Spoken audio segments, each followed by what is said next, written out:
Jerusalém, onde ele seria crucificado. Não em Jerusalém especificamente, ele seria crucificado fora, da cidade, como estava previsto nas Escrituras, nas profecias. Mas enfim, ele subiu para Jerusalém exatamente porque lá ele seria preso, ele seria condenado e depois ele seria levado para um local da crucificação, para o local do seu martírio. E ele, por diversas vezes durante esse trajeto, nesses últimos dias da sua vida aqui, ele então alerta os discípulos acerca da sua morte e também da sua ressurreição. Ele dá pelo menos 3 alertas, desde o capítulo 16 até o capítulo de número 20. Ele dá 3 alertas para os discípulos em 3 momentos diferentes, que ele está partindo para Jerusalém, onde ele seria preso, ele seria condenado e ele seria morto pelas mãos dos gentios. Mas enfim, agora ele faz um grande confronto no capítulo 23 com os fariseus, os escribas.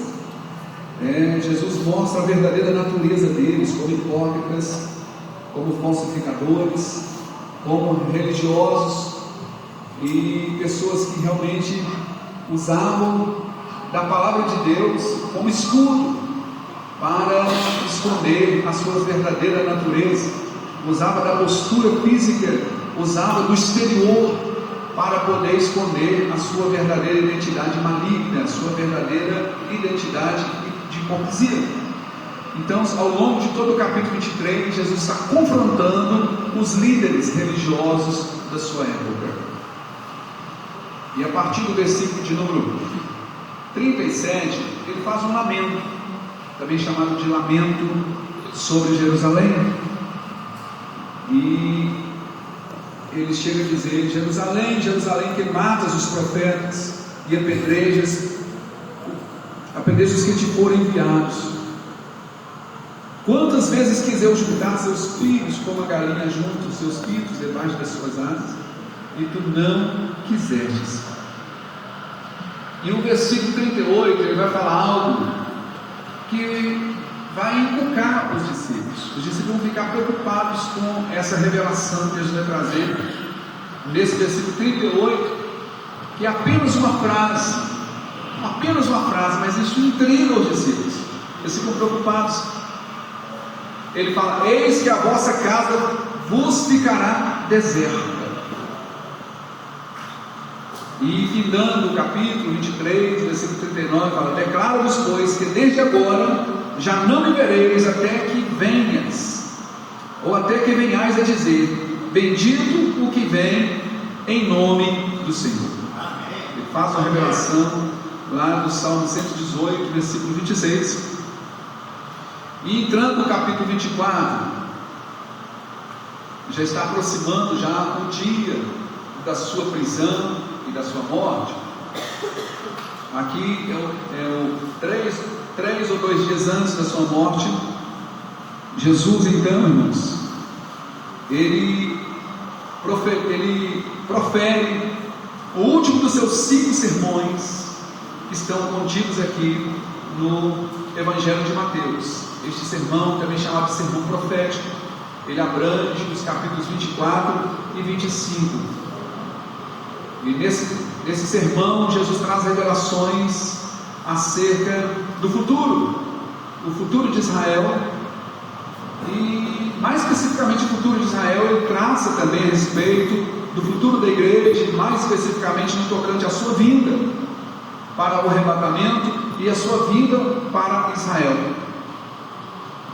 E este capítulo 24, principalmente, ele tem algumas linhas de entendimentos teológicos. Existem algumas escolas de entendimentos acerca do que Jesus revelou aqui no capítulo 24, mais especificamente a partir do versículo 4, quando ele fala a respeito de coisas futuras, de eventos futuros, mas que impactaria assim diretamente a nação de Israel. Então vamos ver aqui o versículo 1 do capítulo 24. Jesus tinha entrado no templo, ele tinha proferido aqueles sermões e também confrontado os fariseus e os saduceus. E agora, quando ele sai do templo, aproximaram-se dele os seus discípulos para lhe mostrarem a estrutura do templo. Os discípulos, como todos os moradores ali de Jerusalém, eles tinham orgulho do templo de Jerusalém. Eles queriam mostrar a Jesus a suntuosidade do templo, talvez preocupados com o que Jesus falou, que a vossa casa ficará deserta. Talvez na mente desses discípulos a escatologia deles era uma escatologia para um tempo bem recente de restauração de Israel. Eles não estavam esperando que este evento de restauração de Israel aconteceria num futuro mais distante. Então, Jesus, ao sair do templo, eles mostram Jesus a estrutura do templo. E o versículo 2: Jesus, porém, lhes disse: não vedes tudo isso? Ou seja, era suntuoso o templo. O templo de Jerusalém era considerado a 7ª maravilha do mundo naquela época. Em verdade, Jesus fala: em verdade vos digo que não ficará aqui pedra sobre pedra que não seja derribada. E estando assentado no Monte das Oliveiras, chegaram-se a ele os seus discípulos. Note que ele está saindo do templo. O missionário Marlene teve lá. Ele está saindo do templo. A parede principal do templo, ela ficava para o lado do oriente, o lado do nascer do sol. Exatamente do lado aí ficava o Monte das Oliveiras, à frente do templo. Não é isso, missionário? E entre o templo e o Monte das Oliveiras tinha um vale, chamado Vale do Cedro, do Cedron. E na base do Monte das Oliveiras ficava o jardim do Getsemane. Então o que Jesus fez? Ele saiu do templo, desceu o Vale do Cedron e foi lá para o Monte das Oliveiras, que ficava de frente para o templo, a uma distância aproximadamente de uns 3 ou 4 quilômetros, né, missionário? Mais ou menos isso. Então ele foi lá e assentou lá no Monte das Oliveiras. Aí o que acontece? Chegaram-se a ele quem? Os seus discípulos. O que os discípulos falaram com Jesus? Fizeram 3 perguntas para ele. Estavam intrigados. Por que Jesus falou que não ficaria pedra sobre pedra naquele suntuoso templo? E eles fazem 3 perguntas. Diz-nos, quando serão essas coisas? Ou seja, quando o tempo vai ser isso? Quando que não ficará pedra sobre pedra aqui? A primeira pergunta. E a segunda pergunta, ele fala: que sinal o Senhor nos dá da tua vinda? Ou seja, eles sabiam que Jesus ia morrer, porque Jesus tinha revelado 3 vezes para eles. E dali Jesus não ia partir, ou seja, ele não ia voltar mais para a Galileia, onde é que ele morava, ele ia morrer naqueles dias. Então, na mente dos discípulos, ou seja, ele vai morrer, ele falou que vai ressuscitar o 3º dia, então quando ele ressuscitar, ele vai restaurar Jerusalém. E o Messias vai entrar em cena, e nós vamos tomar o domínio de Roma, e vamos de novo ser uma nação, onde teremos um rei que vai governar sobre nós, que há mais de 600 ou 700 anos já não tinha mais a figura de um rei sobre Israel. Os irmãos estão entendendo? E a terceira pergunta, ele falou: olha, quando vai acontecer essas coisas? Que sinal haverá da tua vinda? E que sinal haverá do fim do mundo? 3 perguntas intrigantes. Aí Jesus começa a responder essas perguntas de trás para frente. Mas aqui, vamos parar por aqui, porque a partir do versículo 4 vai estar dando aqui início a um período, a algumas linhas de interpretações. Primeiro, vamos falar um pouquinho sobre o templo. Jesus está dizendo aqui, olha, quando eles saíram do templo, os discípulos mostram a grandiosidade do templo, e realmente, irmãos, o templo, aquele era o 3º templo construído naquele lugar. O primeiro templo foi construído por Salomão. Salomão, ele assumiu o governo de Israel no ano 916 aproximadamente antes de Cristo. E o primeiro templo tinha sido construído há cerca de 800 anos atrás. O primeiro templo, por Salomão. E esse templo ele foi construído naquele mesmo lugar onde estava este templo dos tempos de Jesus, ali em cima do Monte Moriá, onde Abraão ofereceu Isaac em sacrifício. E esse primeiro templo ele foi destruído no ano 586 a.C. pelos exércitos de Nabucodonosor, rei da Babilônia. E um segundo templo, agora reconstruído por Zorobabel,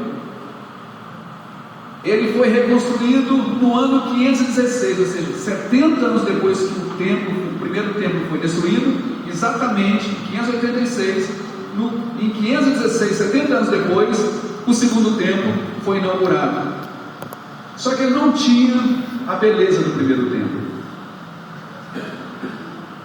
Ele não tinha o esplendor do primeiro templo. O primeiro templo, construído por Salomão, ele tinha requintes de beleza, de luxo. Ele era todo recheado de ouro, pedras preciosas, de prata.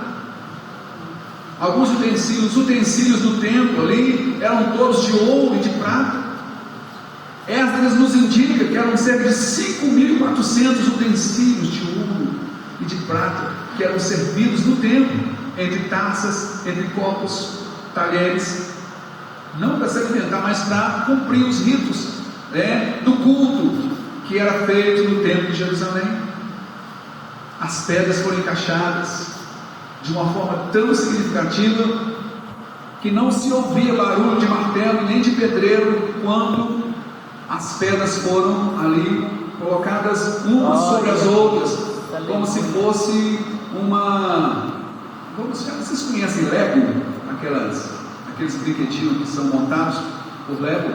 Então era como se fosse ali peças de Lego, e cada uma foi montada de forma que quando o templo foi construído, Salomão ele ofereceu um sacrifício de milhares de bois, milhares de ovelhas a Deus, e a glória de Deus invadiu de tal forma aquele templo, o primeiro templo, que quem estava dentro do templo não conseguia sair para fora, e quem estava fora não conseguia entrar para dentro do templo, devido ao esplendor da glória de Deus. Aleluia. Ali.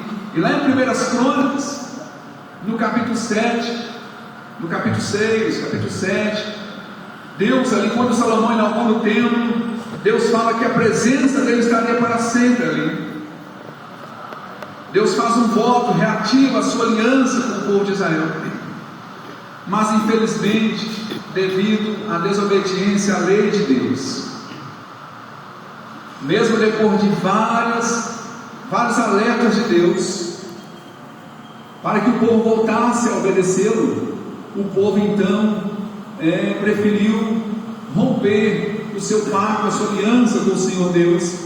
Então o primeiro templo foi destruído, e agora, por promessa de Deus, o segundo templo foi reconstruído, mas ele não tinha a beleza do primeiro templo, ele não tinha o esplendor do primeiro templo, a glória em termos de beleza não se tinha. Mas quando esse templo foi construído, ou reconstruído, na verdade, foi construído, o segundo templo, Deus faz a promessa que a glória do segundo templo seria maior do que a do primeiro templo. Aleluia.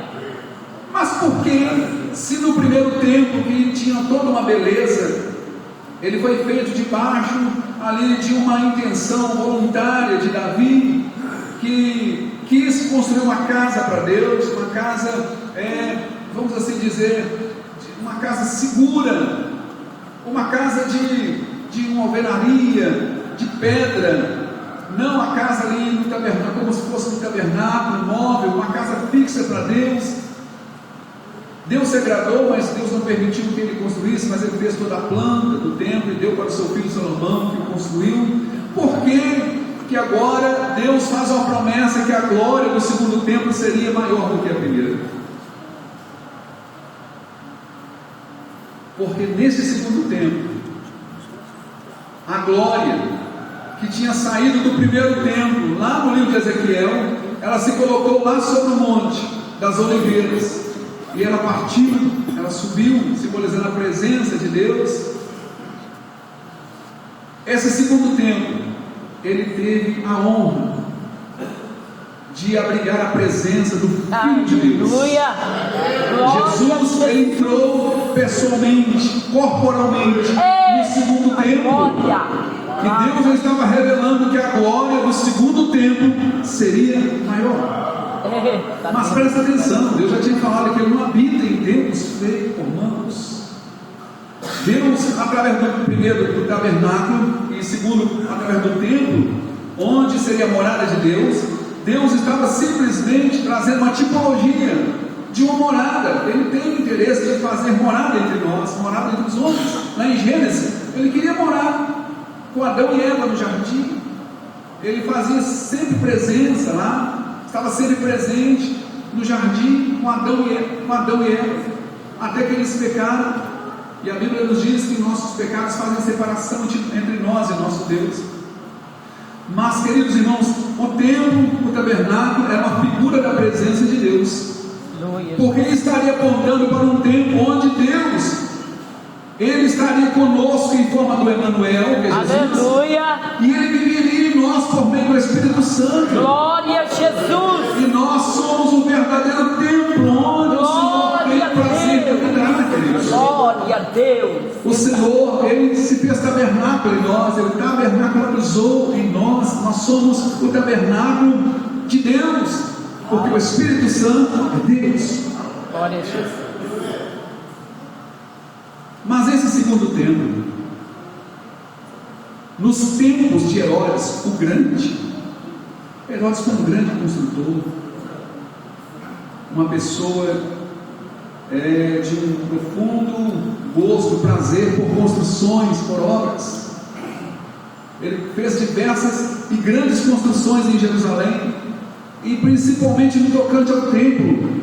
Desde quando Herodes ele assume ali o governo sobre toda a Judéia, no ano 20 aproximadamente antes de Cristo nascer, ele já começa a empreender-se para trazer no templo uma reforma. Diz os historiadores que o monte do templo ele foi aumentado aproximadamente 2 vezes. A maior plataforma onde havia uma construção na época era o monte do templo. E ele criou toda uma plataforma sobre o Monte Moriá para aumentar ali os pátios do templo. Dizem também alguns historiadores que em determinados compartimentos do templo haviam pedras tão grandes, cerca de 12 metros de comprimento, olha só, rocha de 12 metros de comprimento por 3,5 de largura e 3,5 de altura, que pesavam quase 50 toneladas. Algumas das pedras do templo, e até hoje ainda tem lá alguns resquícios disso. Mas, queridos irmãos, os judeus eles eram muito orgulhosos pelo templo de Jerusalém. Eles tinham um orgulho muito grande por aquela construção, e alguns até a idealizavam, alguns até talvez a idolatrassem. Mas o mais importante de um templo, irmãos, não é a sua suntuosidade. O mais importante de um templo, seja um templo físico como nós estamos aqui, seja um templo de carne e osso que somos nós, o mais importante é a presença. Aleluia! Glória a Jesus! E agora, queridos, esse templo, ainda do tempo de Jesus, estava em construção, tinha várias obras para serem feitas, de acordo com o projeto de Herodes. Ele estava em implementação, mas já era considerado uma das 7 maravilhas do mundo daquela época. Então os discípulos, Jesus então foi para o Monte das Oliveiras, e ali chegaram-se os seus discípulos e fizeram essas 3 perguntas para ele. E no versículo 4, ele dizia o seguinte: e Jesus respondendo disse-lhes: acautelai-vos, que ninguém vos engane. Irmão, Jesus está lançando aqui no coração deles, na mente deles, algo intrigante. Se eles chegaram com dúvida, de repente, esta primeira parte da resposta de Jesus os intrigou ainda mais. Acautelai-vos que ninguém vos engane. Ou seja, não se deixe enganar por ninguém, porque situações acontecerão, eventos sucederão, pessoas virão, ensinamentos atravessados virão a meu respeito, a respeito da palavra de Deus, para tentar confundir vocês, para tentar desviar o foco de vocês acerca do reino de Deus que eu vim implantar através de vocês aqui. Então tomem cuidado para que ninguém vos engane. E ele continua: porque muitos virão em meu nome, dizendo: eu sou Cristo, e enganarão a muitos. Versículo 6: e ouvireis de guerras e de rumores de guerras. Olhai, não vos assusteis, porque é mistério que tudo isso aconteça, mas ainda não é o fim. Versículo 7: porquanto se levantará nação contra nação, reino contra reino, e haverá fomes e pestes e terremotos em vários lugares. Mas todas essas coisas são o princípio das dores.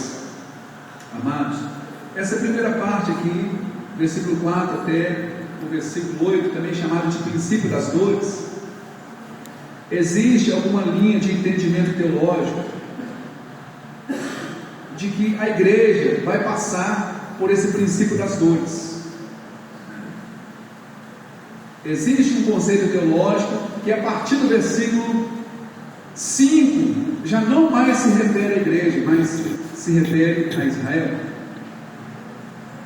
Mas existe também outro entendimento no meio dos cristãos, inclusive a Bíblia de Scofield, ela traz esse entendimento, por isso que muitos cristãos também têm esse entendimento, que a igreja, além dos versículos 4 ao 8, que chamaram de princípio das dores, também a igreja vai passar dos versículos 9 ao 14, que fala também sobre tribulações, sobre eventos que acontecerão de sofrimento nessa terra, e que a igreja também passará.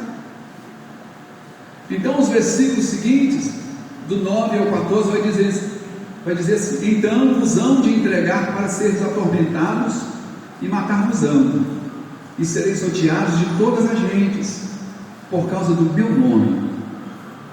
Nesse tempo muitos serão escandalizados, trair-se-ão uns aos outros, e uns aos outros se aborrecerão, e surgirão muitos falsos profetas e enganarão a muitos, e por se multiplicar a iniquidade, o amor de muitos se esfriará, mas aquele que perseverar até o fim será salvo.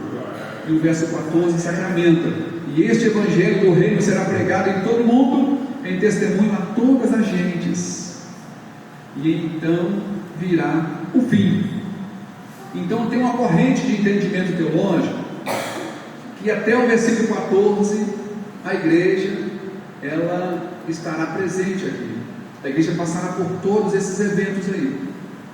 Há um entendimento que só até o princípio das dores. Imagine uma mulher que esteja grávida para dar à luz, e Jesus faz aqui uma analogia a isso, o princípio das dores, como se fosse uma mulher grávida prestes a dar à luz, e ela começa a sentir ali aquelas dores características do parto, aquelas contrações, e elas vêm de forma cíclica e contínua, espaçada. Sente-se uma primeira contração agora, por exemplo, daqui a 2 horas ou daqui a 4 horas sente-se de novo uma segunda contração, e à medida que o tempo vai passando, as contrações se tornam mais intermitentes, o tempo da contração diminui, e aumenta a frequência e a intensidade, ou seja, as dores são aumentadas.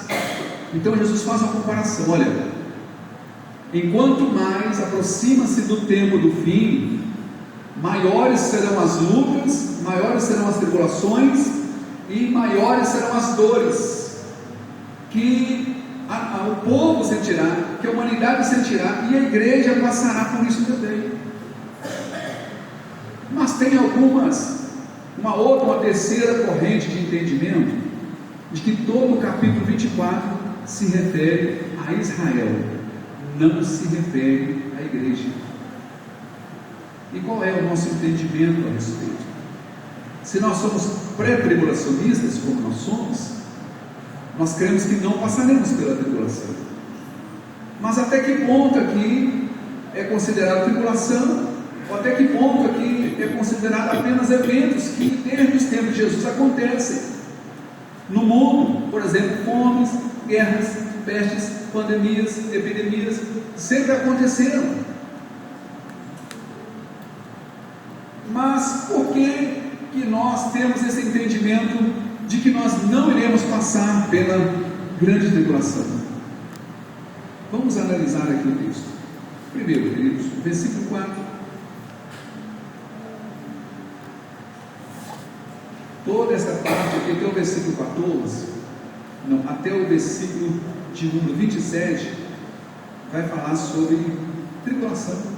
Mas existe uma grande tribulação aqui a partir do versículo 15. Se nós correlacionarmos o capítulo 24, nestas partes que nós lemos aqui, ao capítulo 6 de Apocalipse, nós vamos entender que esses eventos que nós lemos sobre eles aqui, a respeito das guerras, a respeito das fomes, da fome e das mortes, nós vamos aqui iniciar o capítulo 6 de Apocalipse. O capítulo 6 até o capítulo 16, até o capítulo 18 de Apocalipse vai falar sobre o momento da grande tribulação. Será que a igreja vai estar nesse período então? Em Apocalipse, a igreja, você não verá nenhuma palavra grega chamada eclésia nos capítulos 6 ao 18 de Apocalipse. É o período da grande tribulação, onde a terra passará por grandes sofrimentos. Estes eventos que foram citados aqui de início, terremotos, guerras, pestes, pestilências e mortes, eles acontecerão numa frequência muito maior, mais intensa, em períodos bem curtos. Num determinado momento que nós entendemos como o período da grande tribulação, ou da angústia de Jacó, são termos específicos para o judeu. Vamos analisar então o versículo de número 4. Jesus então respondeu a eles: vede que ninguém vos engane. Ou seja, vocês têm que estar atentos ao que eu tenho ensinado para vocês. Fiquem atentos à minha palavra, porque tentarão vos enganar com discursos falsos, com discursos lisonjeiros, com discursos enlatados, com discursos psicologizados, com discursos que enaltecem mais a natureza do que o Criador. Cuidado que ninguém nos engane. E o versículo 5 ele fala: porque muitos, não são poucos não, muitos virão em meu nome dizendo eu sou Cristo. Ao longo da história já tivemos, ainda nos tempos bíblicos, Pedro, quando ele escreve uma das suas cartas, ele fala sobre falsos cristos, sobre falsos mestres, sobre falsos profetas, ainda no primeiro século. Nós temos um cidadão chamado José de Miranda, porto-riquenho, dizendo que ele era a encarnação de Cristo, ele era o verbo de Deus, ele era a verdadeira encarnação de Jesus Cristo nessa terra, e que ele não morreria. Dentro desse século, em pleno século 21, o que aconteceu com ele? Morreu. Talvez os seus adeptos esperassem que ele ressuscitasse, não ressuscitou. Falso profeta. Nós temos no Brasil um cidadão chamado Henrique Cristo, e ele diz que ele é a encarnação de Jesus, e tem seguidores, tem discípulos. E ao longo da história, vários outros, eles já se projetaram. Muitos virão dizendo em meu nome, eu sou Cristo, e enganarão a muitos. Por isso que ele falou: toma cuidado, porque eles têm uma lábia, e olha, eles têm também um poder, vamos assim dizer, delegado por Satanás, a ponto até de operar milagres, irmãos, de fazer milagres.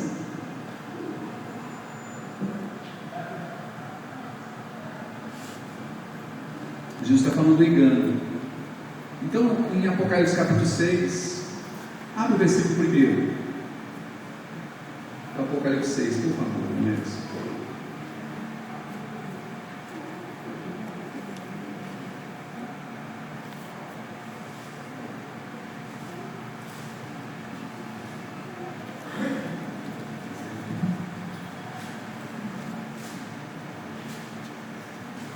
Apocalipse 6, João vai dizer o seguinte: vi quando o cordeiro abriu um dos 7 selos. O cordeiro aqui é Jesus, irmão. Já estava no céu glorificado. Abriu um dos 7 selos e ouvi um dos 4 animais que dizia em voz de trovão: vem e vê. Vê o quê? Próximo versículo. Vi então e eis um cavalo branco. Vai falar de 4 cavaleiros. Um cavaleiro montado num cavalo branco, que saiu, ele estava com um arco, e ele foi dar uma coroa, e ele saiu vencendo e para vencer. E o versículo 3, ele vê um outro cavaleiro montado num cavalo de outra cor, um cavalo vermelho. Ouvi um segundo ser vivente dizendo: vem, e saiu outro cavalo vermelho, e ao seu cavaleiro, e o seu cavaleiro foi lhe dado tirar a paz da terra, para que os homens se matassem uns aos outros. Também lhe foi dada uma grande espada. Esse cavalo vermelho, o primeiro cavalo branco, talvez quem pense que fosse Jesus, não é, aqui é o anticristo. Então já estou falando aqui do período da grande tribulação, da manifestação do anticristo. Ele vem trazendo uma falsa paz, por isso que ele vem montado no cavalo branco, e foi dado a ele uma coroa, e ele saiu vencendo para vencer, porque de certa forma ele consegue unir as nações que estão totalmente desregradas, estão totalmente descabeceadas, sem controle, sem liderança, sem unidade de comando, devido aos acontecimentos que se darão com esses eventos determinados por Jesus aqui. Os problemas mundiais se acentuarão de uma forma tal que os líderes mundiais se reunirão e eles vão chegar à conclusão: nós precisamos de alguém para poder controlar o mundo. Precisamos de uma unidade de comando. O mundo precisa falar a mesma palavra. O mundo precisa seguir uma voz de comando. Porque as nações, imagine hoje, uma das maiores potências, os Estados Unidos, imagina os tigres asiáticos, imagina a China, a Coreia do Sul, o Japão, país de primeiro mundo. O Trump agora ele decretou uma medida na questão de tributação para as nações, que muitas nações estão apavorosas por causa da taxação dos produtos importados ou exportados. Isso cria, irmãos, um fator de complicação muito grande entre as nações. As bolsas, elas sobem, elas descem.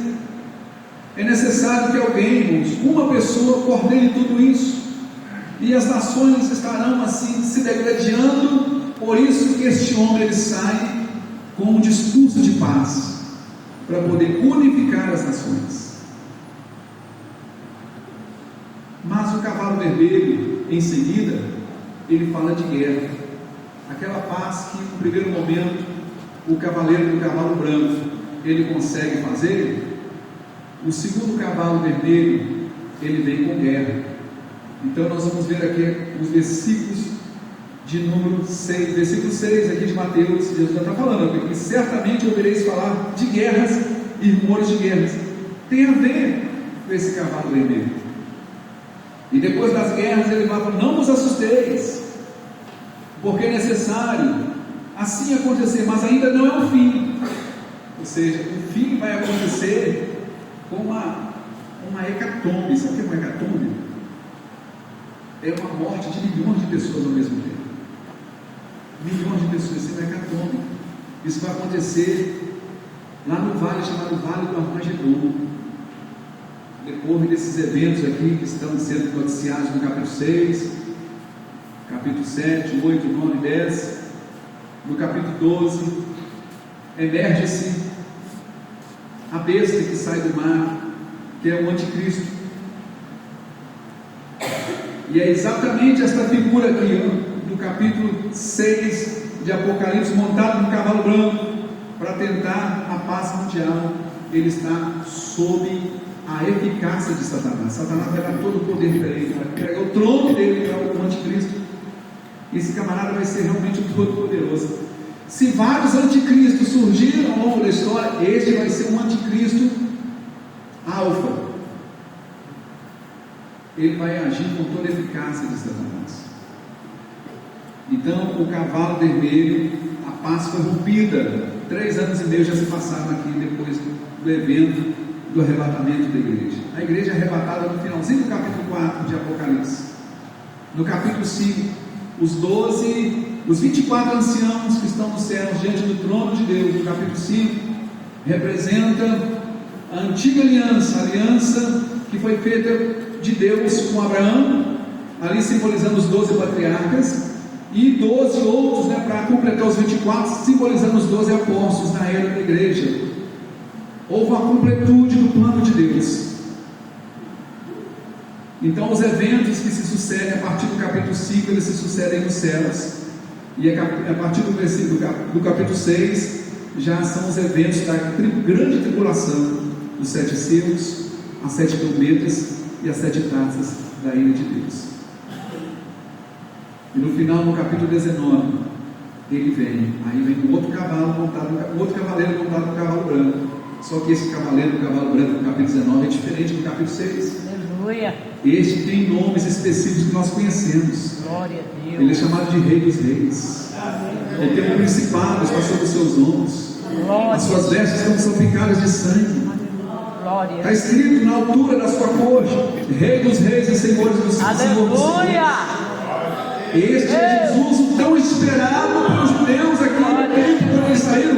Eles esperavam que Jesus, naquele tempo, ele viesse da forma que ele está vindo aqui no capítulo 19. Mas a profecia lá de Daniel ainda não tinha se cumprido. Daniel capítulo 9, a partir do versículo 24, que vai falar sobre as 70 semanas.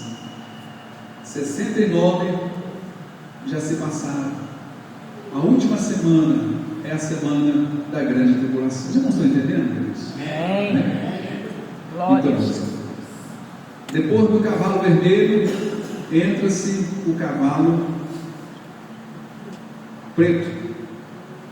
Depois de uma guerra, tem o quê? Tem fome. Normalmente as guerras produzem fome.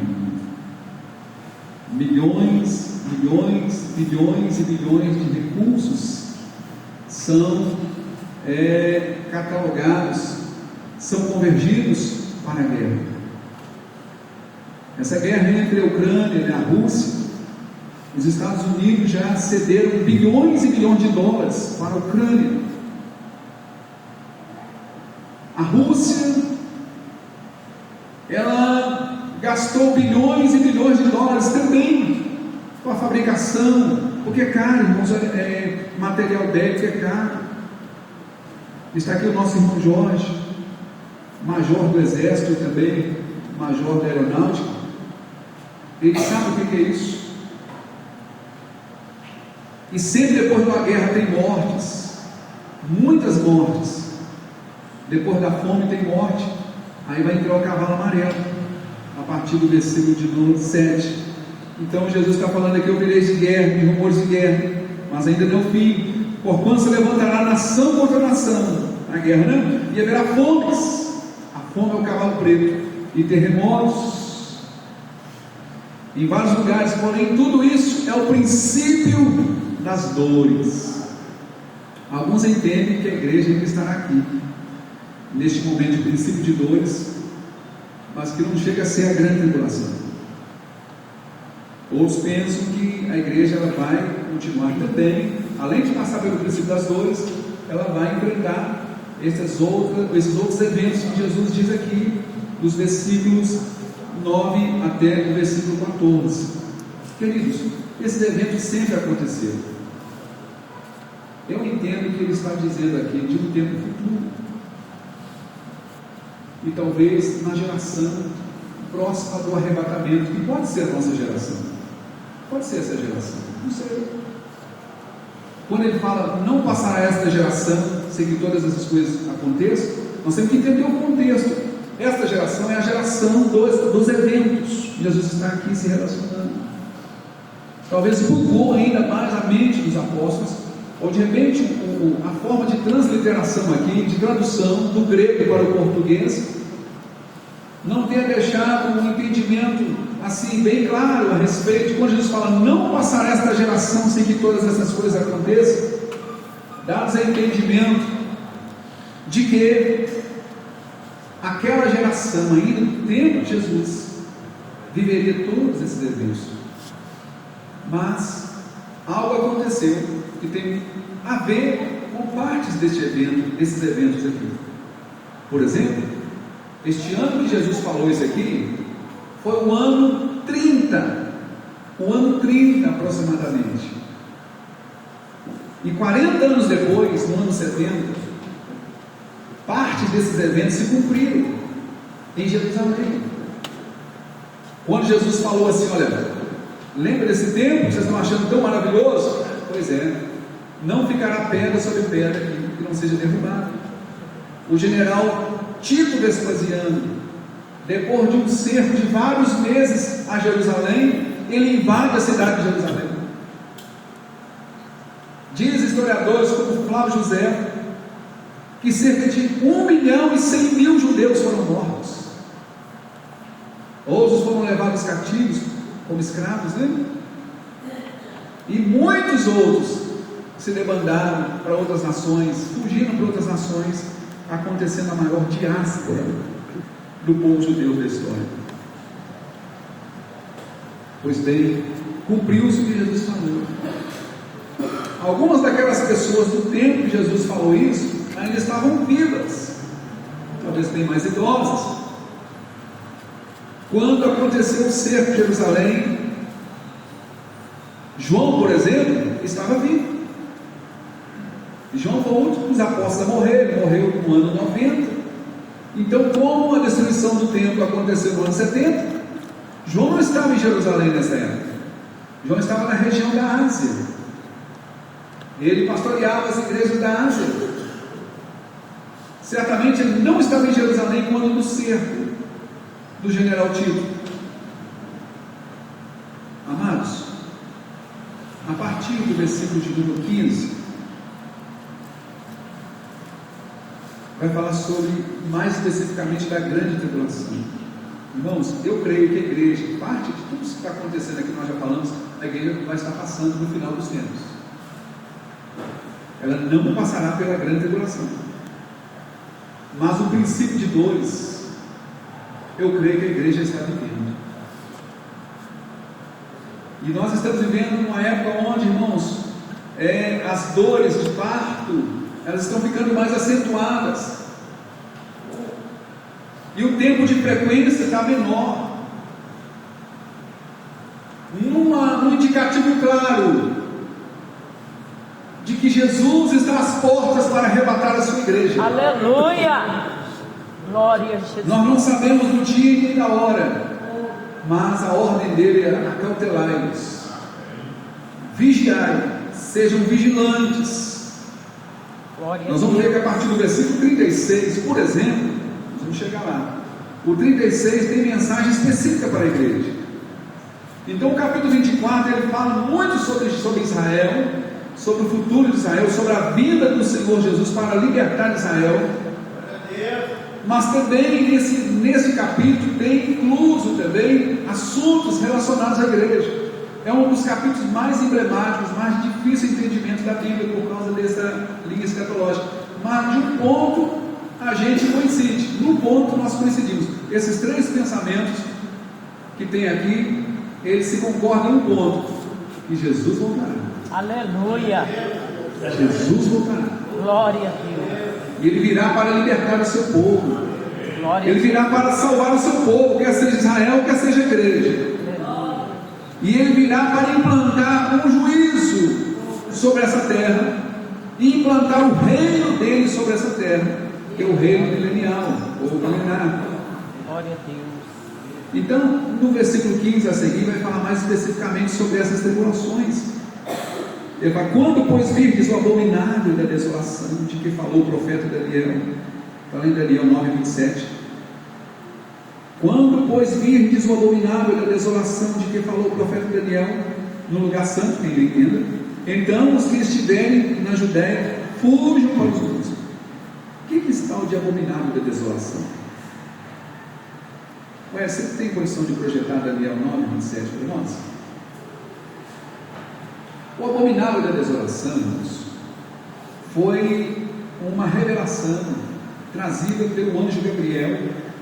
O anjo Gabriel, no contexto escatológico, ele assume uma figura muito importante no cuidado com o povo judeu. Há quem diga que Gabriel é o protetor de Israel. É um anjo que sempre está presente nos eventos de Israel, para anunciar talvez um juízo, para dar talvez ali uma orientação. Isso é tão forte que algumas igrejas evangélicas confundem Jesus com o anjo Gabriel no Antigo Testamento. Mas tem uma diferença abissal. Miguel. O arcanjo Miguel, isso mesmo, o arcanjo Miguel.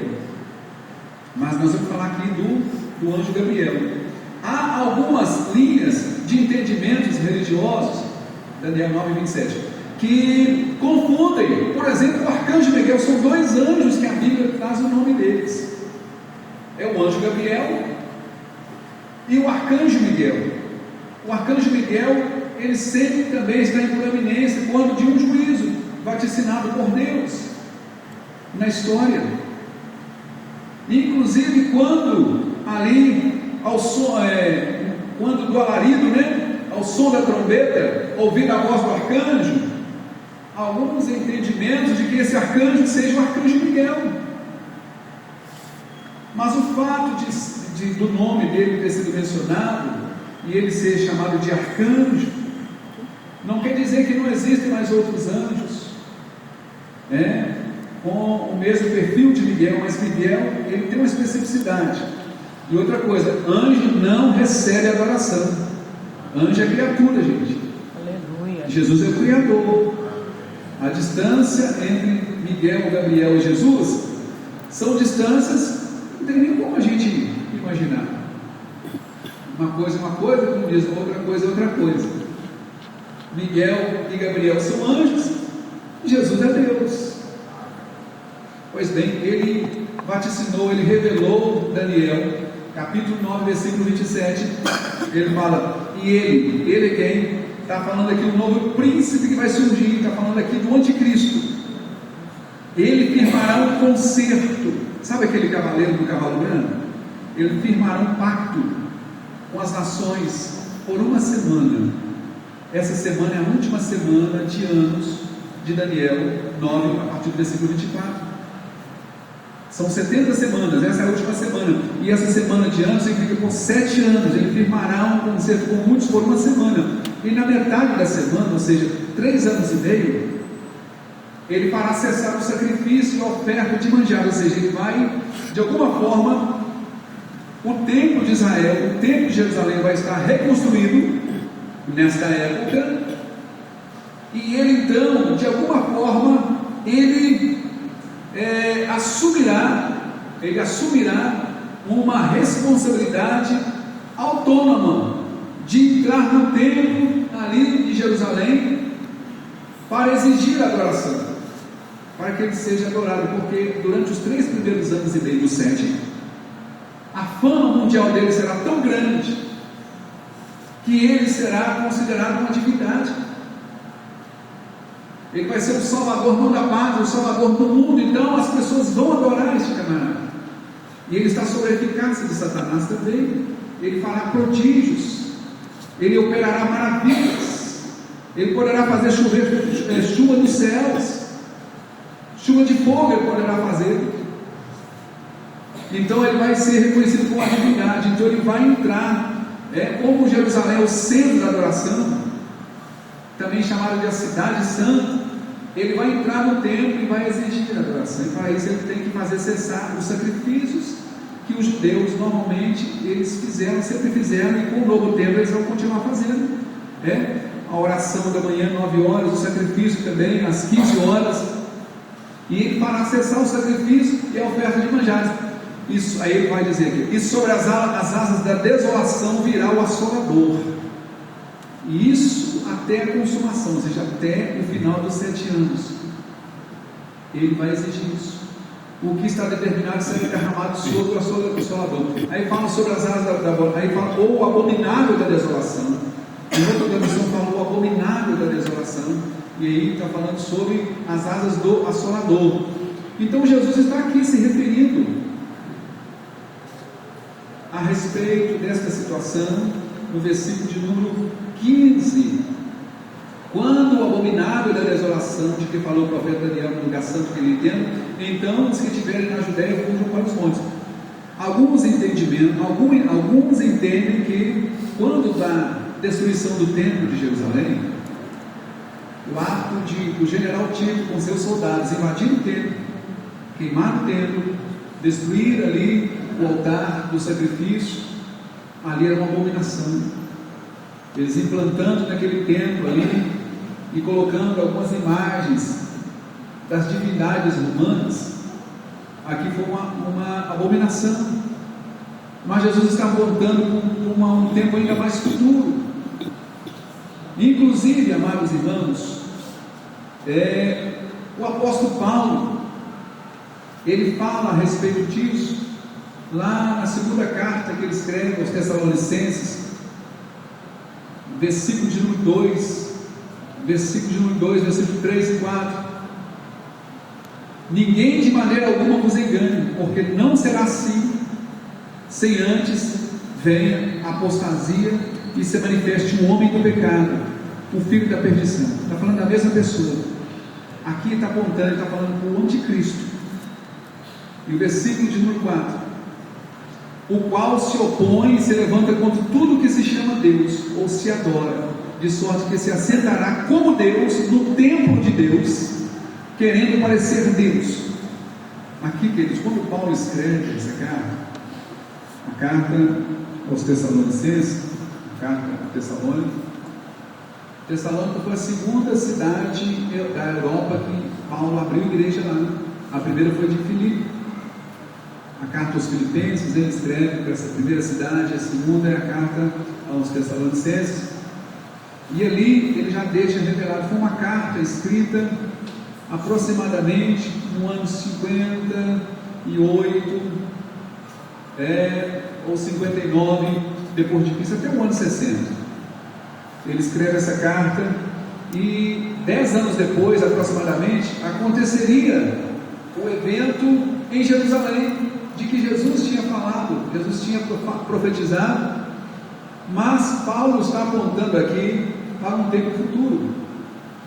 Gostaria também que o Edson me auxiliasse em Apocalipse, no capítulo de número 13,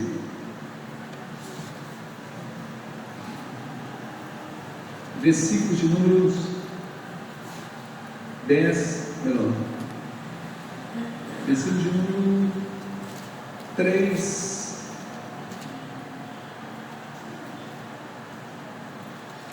não, 8 a 10. 8 a 10. Aqui João, ele está dando uma visão mais clara sobre o anticristo, que é essa besta, né? E João mesmo fala a respeito dela no capítulo 12. Ele fala o seguinte: olha, e adoraram a todos os que habitam sobre a terra.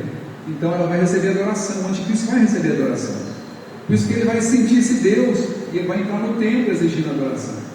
Porque adoraram todos os que habitam sobre a terra, esses cujos nomes não estão escritos no livro da vida do Cordeiro, que foi morto desde a fundação do mundo.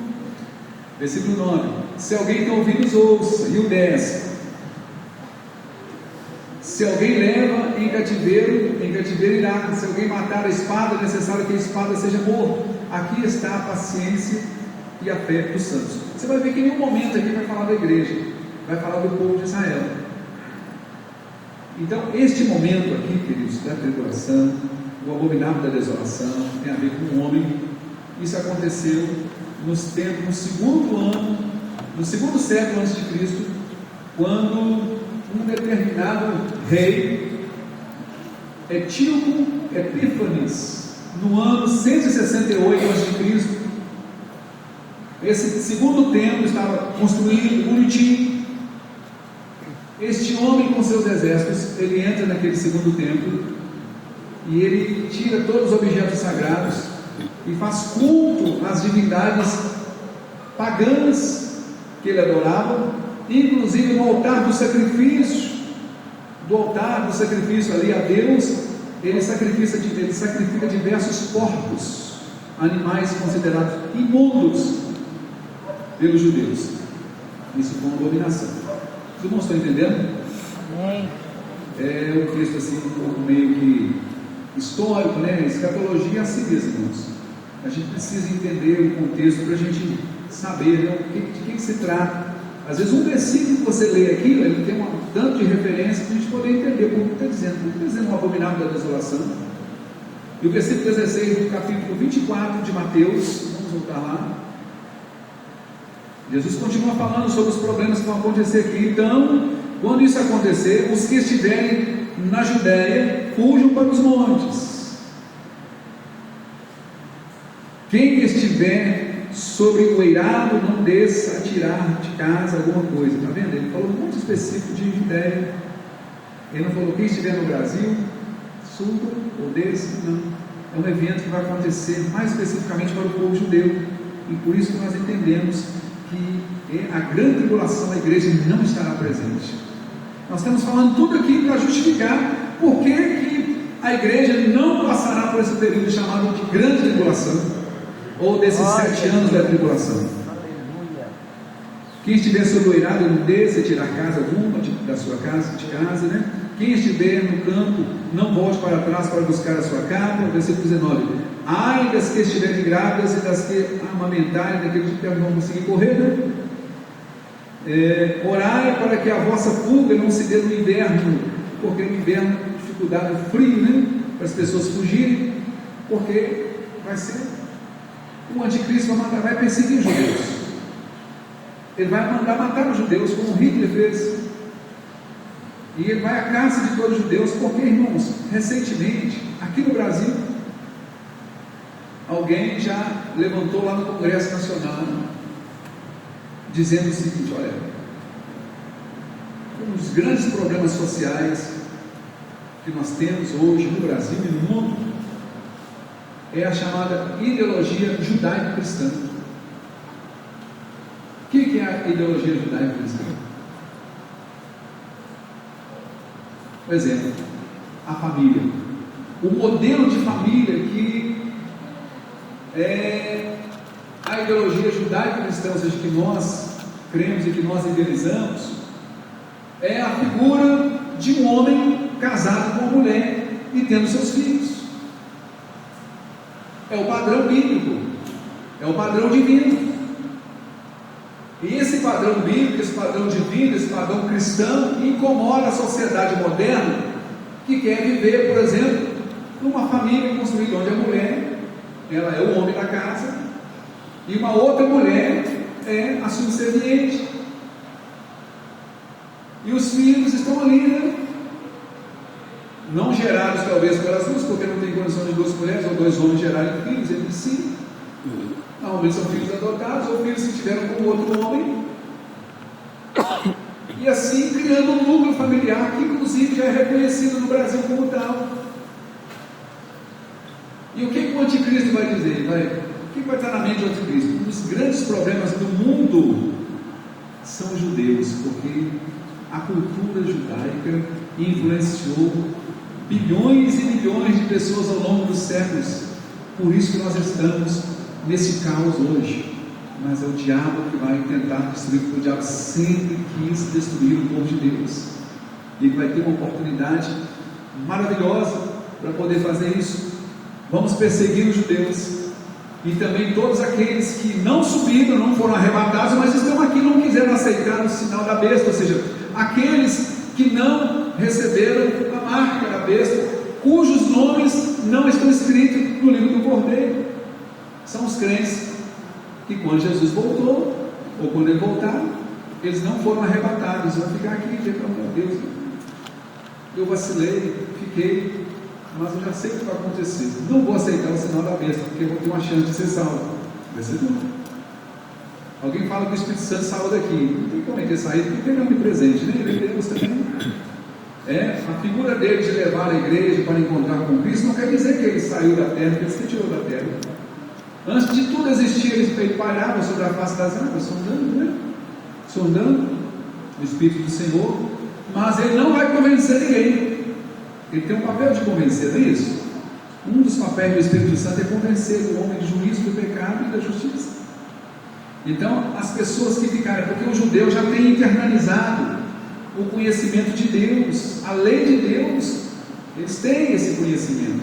Mas os cristãos que ficaram aqui, os crentes desviados, os crentes que não subiram, eles não têm ainda, eles precisavam talvez de um convencimento. O que eles vão ter é o que eles aprenderam, de que haverá um fim iminente, e quem não ali se enquadrar nas vontades da besta, do anticristo, eles poderão morrer, eles vão sofrer privações, e certamente eles serão martirizados, e alguns vão preferir ser martirizados do que receber o sinal da besta, até porque a Bíblia fala de milhões, né? Tantos como a areia da praia, que foram resgatados da grande tribulação. Orai para que a vossa fuga não aconteça no inverno e nem no sábado. Está vendo? Fala para o judeu aqui, porque os cristãos não recebem sábado. O cristão, ele não observa o sábado, porque o nosso sábado é Cristo. Nós não adoramos o sábado, nós não curvamos diante do sábado, nós nos curvamos diante do Senhor do sábado. Aleluia! Vinde a mim todos que estão cansados e oprimidos. Então Jesus é o nosso descanso. O sábado é o dia do descanso. Então não quer dizer que você deva trabalhar 7 dias por semana, todo dia, né? Seja em casa, não.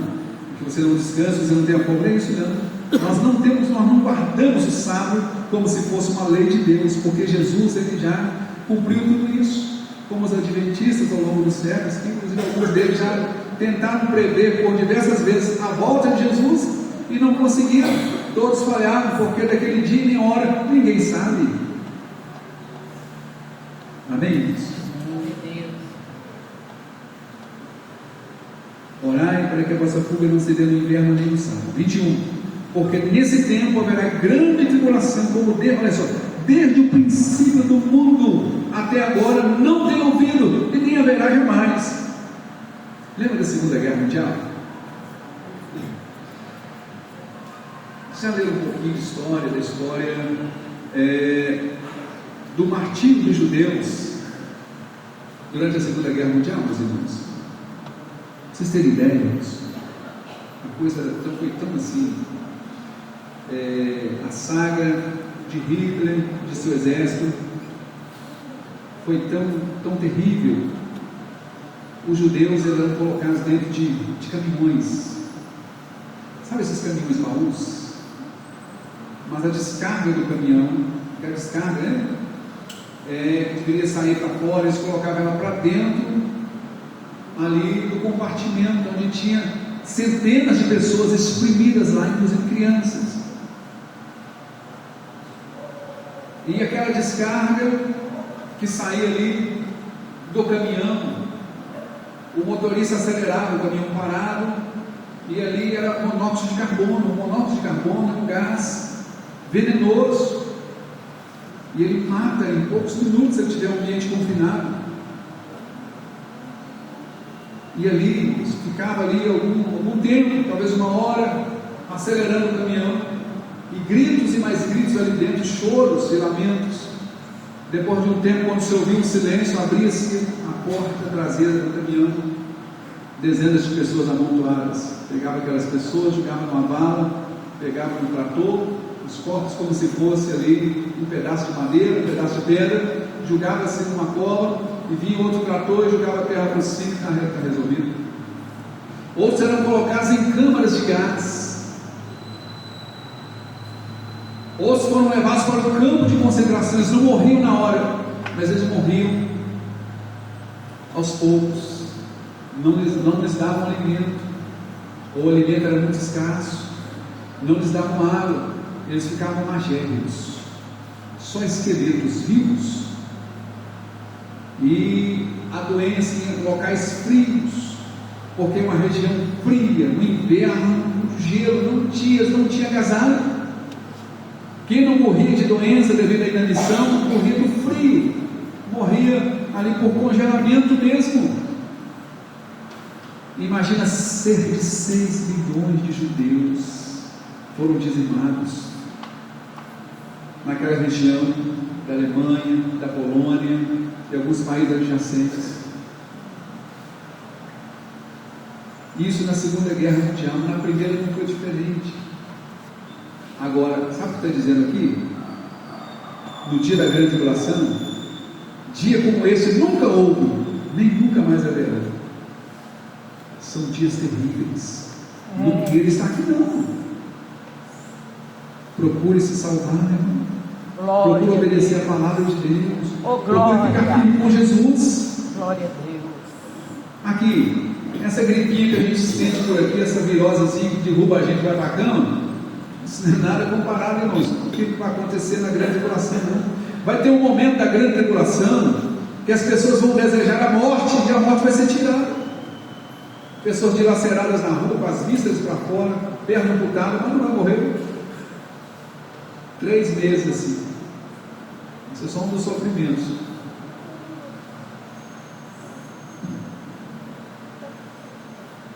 Versículo 22. Não tivesse aqueles dias sido abreviados, ninguém seria salvo. Foi abreviado, foi 7 anos só, 3 anos e meio, foi abreviado. Porque se durasse mais tempo, até os judeus iam morrer. Até o povo da aliança, da promessa de Deus, são os judeus, eles também não iam suportar. Apesar de que muitas dessas pragas não atingirão os judeus. Então, versículo 23. Então, se alguém vos disser, eis aqui o Cristo, ou ele ali, não acrediteis, porque surgirão falsos cristos e falsos profetas operando grandes sinais e prodígios. Foi Jesus que falou isso, para enganar, se possível, os próprios eleitos. Vede que vos tenho predito. Portanto, se vos disserem, eis que ele está no deserto, não saiais. Ou ele no interior da casa, não acrediteis. Porque assim como o relâmpago sai do oriente e se mostra no ocidente, até o ocidente, assim há de ser a vinda do Filho do Homem. Onde estiver o cadáver, ali se ajuntarão os abutres. Você já viu? Já andou aí pelas roças, né? Já viu de longe um tanto de urubus circulando assim, em determinado local, circulando, ali estão sentindo, estão tendo a percepção de que há um cadáver naquela região. Eles estão se reunindo. Quando você vê os abutres voando em círculo, vários abutres voando em círculo em um determinado local, pode saber que tem uma carcaça de um animal morto naquele local. Isso é um indicativo. Jesus está falando, onde estiver o cadáver, ali se ajuntarão os abutres. Mas também é uma revelação profética. Sabe o que Jesus está dizendo aqui? Vamos ver passagens semelhantes. Irmãos, olha o que está dizendo Apocalipse 19, versículos 11 ao 21. Pode acompanhar aqui na tela, na parede. Apocalipse, João está descrevendo aqueles momentos anteriores,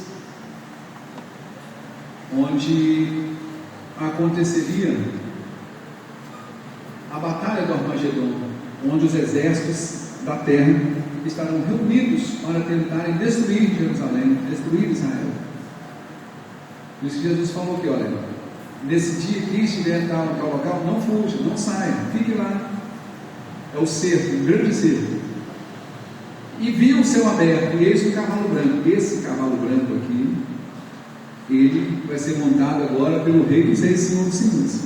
O que estava sentado sobre ele chama-se Fiel e Verdadeiro, e julga e peleja com justiça. Ele está vindo para poder reinar. Daqui a pouco ele vai estar implantando o reino milenar. Depois desses eventos aqui, ó, como estaremos lendo, ele vai implantar um reino de 1000 anos aqui nessa terra.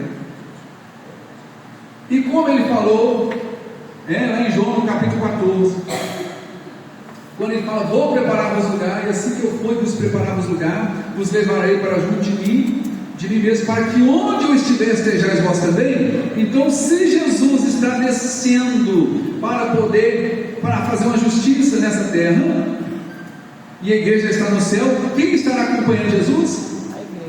A igreja, porque onde ele estiver, estaremos com ele. Glória a Deus. Então os exércitos do céu vestidos de branco, a igreja vai estar vindo com ele para reinar aqui, irmãos. Glória a Jesus. Você imagina você reinando 1000 anos aqui com um corpo glorificado, como o presbiteriano Ivaldo. Você não vai passar aquela tintinha mais no seu cabelo. Você vai estar zero barro. Eu não vou precisar também, meus cabelos não vão estar caindo mais. Queridos irmãos, o nosso corpo será um corpo glorioso, irmão. Glória a Jesus. Um corpo não sujeito às dores, às enfermidades. A irmã Fatinha, estivemos ali no domingo comemorando 70 anos daquela mulher. Não parece que tem 70, não, né? Estava ali comemorando os 70 anos dela, irmãos. Mas certamente ela está mais acabada do que 50 anos atrás, e eu também. E quem está rindo aí também. Porque o tempo faz isso para a gente. Mas o corpo que nós receberemos é um corpo que não está sujeito às mudanças do tempo. Glória a Jesus. 1000 anos nós vamos reinar aqui com Cristo. Do jeito que você estiver no primeiro dia dos 1000 anos, você vai estar no final dos 1000 anos. Glória a Deus. Com a pele lisinha, o corpo glorificado. Nenhuma crise você vai sentir, nenhum resfriado você vai ter. Glória a Deus. Você não vai precisar de plano de saúde, você não vai precisar de procurar médico. Bendito. Porque você vai estar com um corpo semelhante ao corpo de Cristo quando ressuscitou. Glória um corpo glorificado. Então viu o céu aberto, e seus olhos eram como chama de fogo, né? Ele é sentado sobre o cavaleiro sentado sobre o cavalo branco, seu nome chama-se Fiel e Verdadeiro, julga e peleja com justiça. Versículo 12. E vi, os olhos deles eram como chama de fogo, sobre a sua cabeça havia muitos diademas. Você tem dúvida que isso aqui está falando de Jesus? Alguém tem dúvida que está falando sobre Jesus? Não. E tinha um nome escrito que ninguém sabia, senão ele mesmo. Glória a Deus. É porque Deus tem um nome que ele pronuncia um nome pronunciado, né? E continuando, e estava vestido de uma veste salpicada de sangue. Glória. Por quê? Ele tinha acabado de pisar no lagar. Ele tinha acabado de sair da guerra. Ou então ele estava indo ali demonstrando que da guerra no Armagedon, onde milhões e milhões de pessoas, inclusive reis e poderosos, serão ali mortos pelo poder da palavra de Jesus. Estava vestido de uma veste salpicada de sangue. E o nome pelo qual se chama é a palavra de Deus, o verbo de Deus. Aleluia! Né? Versículo 14. E seguindo quem? Os exércitos que há no céu em cavalos brancos e vestidos de linho branco e puro, simbolizando pureza. O anjo não precisa disso. Ali está falando da igreja, irmãos. Glória a Jesus. E que pese tem uma simbologia de cavalo branco, porque montado em cavalo para simbolizar guerra, para simbolizar pompa, para simbolizar realeza. É uma passagem figurativa, mas é desse jeito que vai acontecer. Quando Jesus voltar pela segunda vez, irmãos, ele virá, a segunda vinda dele estará em duas etapas: a primeira para a igreja e a segunda com a igreja. E nessa segunda vez com a igreja virá com ele vestida de vestes brancos, sinal de pureza.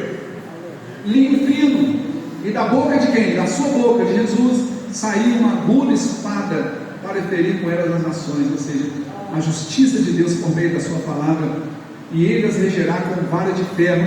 Ele tinha prometido lá uma daquelas igrejas apocalipse: ao que vencer, ele daria a ele o direito de sentar com ele no seu trono, e daria para ele o direito de julgar as nações, para ferir com elas as nações, e ele as regerá com vara de ferro. E ele mesmo é o que pisa o lagar do vinho do furor da ira do Deus Todo-Poderoso. Aleluia! Oh, meus irmãos, e na Deus veste, maravilhoso.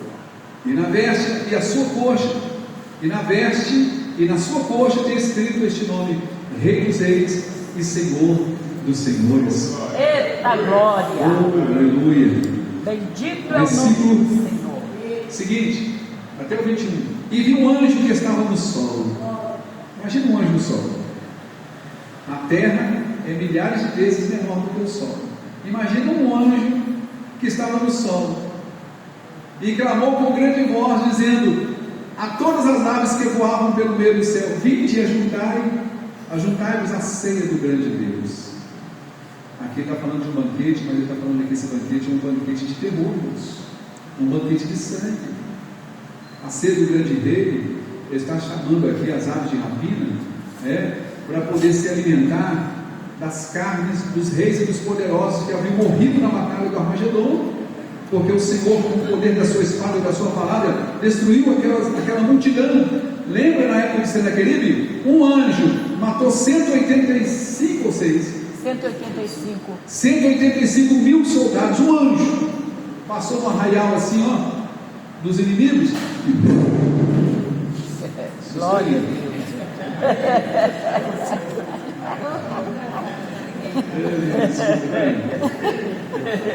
Irmãos, 185 mil homens morreram. Deus, Isso de um anjo.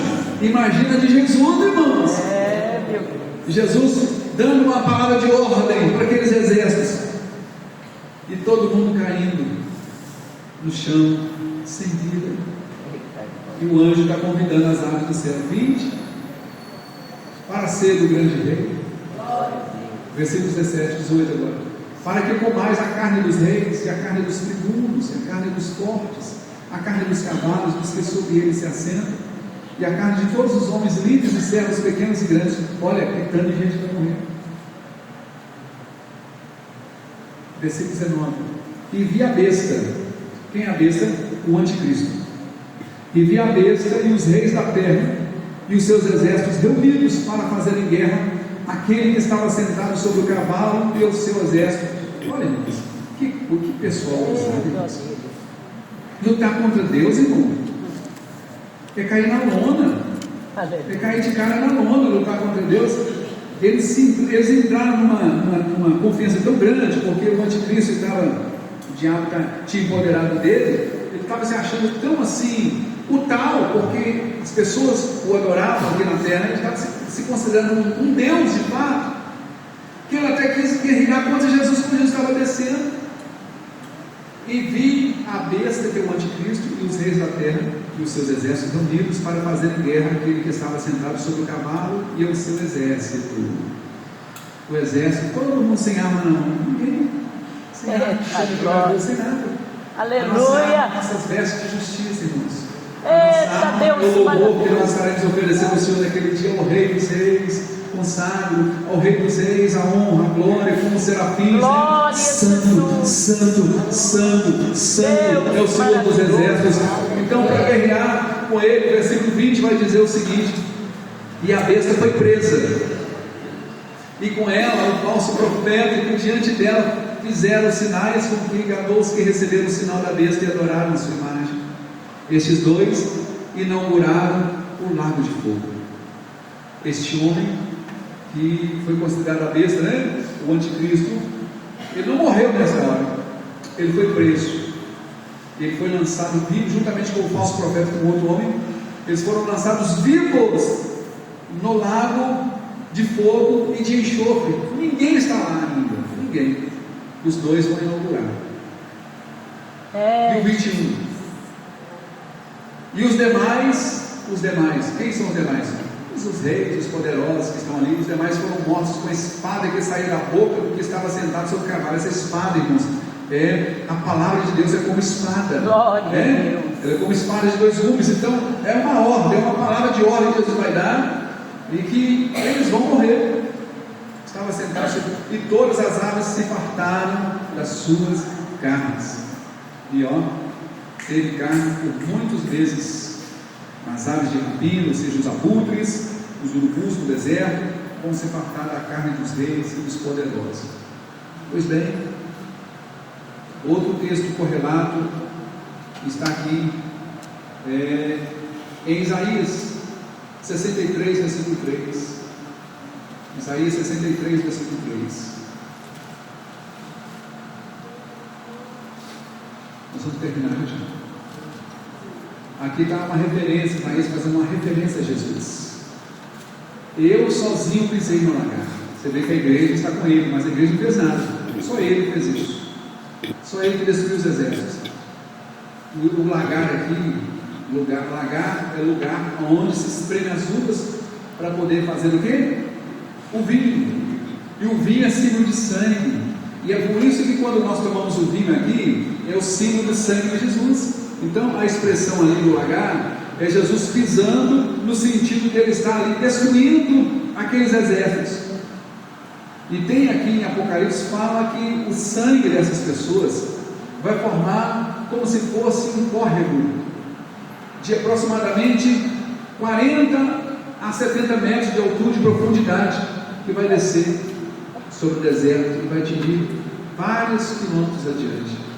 Não me pergunta como, se ele vai falhar ou não, mas aqui está aqui descrito, devido a este vinho que ele está falando aqui, o lagar. Eu sozinho pisei o lagar, e dos povos ninguém se achava comigo, e os pisei na minha ira, e os esmaguei no meu furor, e o seu sangue salpicou as minhas vestes. Por isso que ele apresenta lá com as vestes salpicadas de sangue, e o seu sangue salpicou as minhas vestes e manchei toda a minha vestidura, que estava vindo de uma guerra, de uma batalha. Amém, meus irmãos? Então Jesus está se referindo aqui à grande tribulação e o final da grande tribulação, quando o anticristo e o falso profeta serão presos, mas para não perder o milho da fiada. É milho da fiada ou fio da meada, gente? Para não perder o fio da meada, é uma expressão, né, de costureiro e tal. Não perder o fio da meada. Aqui no capítulo 20, no capítulo 19, vocês notam que a besta e o falso profeta, eles foram presos, foram lançados aonde? No lago que arde com enxofre, não é isso? Com fogo e enxofre. Mas e o dragão? Era a trindade satânica, né? Era a besta, o anticristo, o falso profeta. A besta, o anticristo. Não, a besta é o anticristo, né? A besta é o anticristo, o falso profeta e o dragão. A tríade maligna. O dragão é Satanás, a antiga serpente. O que vai acontecer com Satanás? Porque ele é o pivô de toda essa parafernália toda. Versículo 1 do capítulo 20. Vamos ver o que vai estar acontecendo com Satanás. Ainda durante parte dessa guerra, ali do Armagedon, quando o anticristo e o falso profeta foram lançados vivos no lago de fogo, está dizendo o versículo 1 do capítulo 20 de Apocalipse: então vi descer do céu um anjo, tinha na mão a chave do abismo e uma grande corrente. A Bíblia nos diz que no abismo, um local onde tem alguns anjos, devido à sua perversidade, por não ter preservado a sua obediência, devido à sua maldade, eles foram colocados no abismo. É uma região, que eu creio que deve estar aqui no meio da terra, é certamente uma quarta dimensão, onde estão presos vários demônios terríveis, e é um local onde nenhum demônio quer ir. Lembra daquela figura quando Jesus passa do outro lado do mar da Galileia, que ele vai até em Gadara, e ele se depara com um endemoniado que tinha uma legião de demônios, 6.000 demônios. Esses demônios imploram a Jesus para não serem lançados no abismo. Eles sabem como é que é o abismo, né? Por que viessem nos atormentar no tempo? Não nos mandando para o abismo. Pois bem, então vem um anjo só. Satanás, né? A gente não desmerece o poder que ele tem por ser um anjo. A gente não pode lançar palavras de maldição ao diabo, a Satanás. E sim, o Senhor repreenda, só isso. O anjo não ousou lançar, palavras de maldição contra ele. Mas nesse caso aqui, esse anjo está vindo com a corrente na mão. Versículo 2: ele segurou o dragão, a antiga serpente, que é o diabo, Satanás, e o prendeu por 1000 anos, lançou-o no abismo, fechou e pôs selo sobre ele, para que não mais enganasse as nações, até que se completassem os 1000 anos. Por que 1000 anos? Porque durante esses 1000 anos Satanás vai estar preso, a igreja vai estar reinando com Cristo nessa terra. Glória a Deus. Imagina como será o mundo. Você está descontente com o governo hoje? Todo dia todo mundo está falando mal do governo, e não é para menos. Falando mal do prefeito, não é para menos. Falando mal dos políticos, que não é para menos. Mas Jesus vai implantar um reino de justiça. Glória a Deus. Nunca houve e nem jamais haverá uma paz tão duradoura e significativa no mundo durante os 1000 anos. Inclusive pessoas que morrerem com 100 anos morrerão jovens durante esse período de anos, porque é como se o tempo voltasse na era antes do dilúvio, mas com um governo de justiça, onde os homens viviam 800, 900 anos, 1000 anos, poderão viver as pessoas do milênio. E olha que se Jesus voltasse agora, imagino eu, daqui a 7 anos, pessoas que aqui estão e que de repente passarão pela grande tribulação, não estão aqui, né? Em nome de Jesus todos vão ser arrebatados, as pessoas que estão aqui na terra, mas que não receberão o sinal da besta e conseguirão passar pelos 7 anos vivos e vão entrar no milênio. Suponhamos que essas pessoas hoje, elas estão com 30, 40 anos, elas têm a oportunidade de viver pelo menos mais 800 anos. Já pensou nisso? Porque vai entrar no reino de Cristo, irmãos.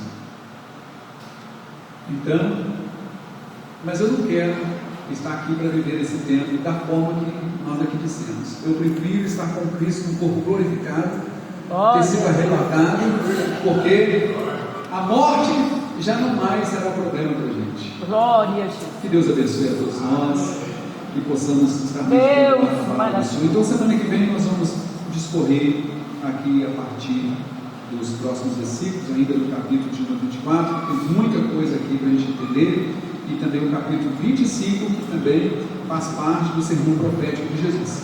Que Deus abençoe, irmãos. O tempo passou já do horário, nós vamos por ofertas, e daqui a pouco vocês vão comer um delicioso espaguetinho. Vem? Da glória.